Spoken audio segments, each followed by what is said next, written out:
ప్రభుత్వం ప్రతిష్టాత్మకంగా చేపట్టినటువంటి ప్రజాపాలన కార్యక్రమానికి భారీ స్పందన వచ్చింది. 6 గ్యారంటీల కోసం ప్రజలు భారీగా దరఖాస్తులను అందజేశారు.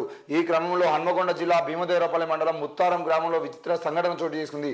ఏకంగా పరమశివుడి పేరిట దరఖాస్తు ప్రజాపాలనలో అధికారులకు అందింది. అయితే అందుకు సంబంధించిన దరఖాస్తు ఫారం సోషల్ మీడియాలో వైరల్ అవుతుంది.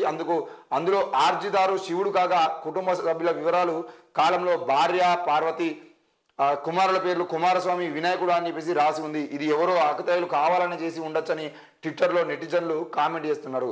మరి దీనికి సంబంధించిన విషయంలో ఈ అప్లికేషన్ ఫామ్ అనేది నిజంగానే ప్రజాపాలనకు వచ్చి ఉంటే మాత్రం ఆ భీమదేవరపల్లి మండలం ముత్తారంకు సంబంధించినటువంటి అధికారులు ఏం చేసిర్రు ఏంది అనేది మనం అడగచ్చు.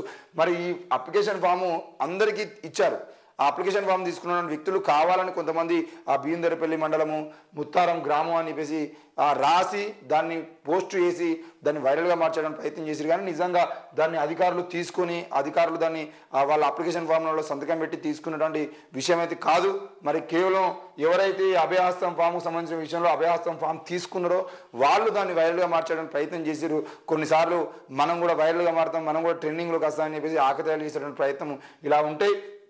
అంటే ఏది ఏమైనా కూడా ఇట్లాంటివి చేసి వైరల్గా మారాలని ప్రయత్నం కూడా కొంతమంది చేస్తూ ఉంటారు. మరి అందులో భాగంగా ఆ భీమదేవరపల్లి మండలం నుండి అయితే ఇట్లాంటి వార్త కూడా చూస్తూ ఉన్నాం. మరి అధికారులు కూడా చాలా విషయాల్లో జాగ్రత్తగా ఉండి ఇట్లాంటి అప్లికేషన్లకు సంబంధించిన విషయంలో కూడా ఫేక్ అప్లికేషన్లకు సంబంధించిన విషయంలో కూడా ఏం జరుగుతుంది ఏందన్న దాని మీద నిఘా పెట్టి అవి అక్కడనే కింది స్థాయిలోనే వాటిని తీసేసే విధంగా ఉండే బాగుంటుంది.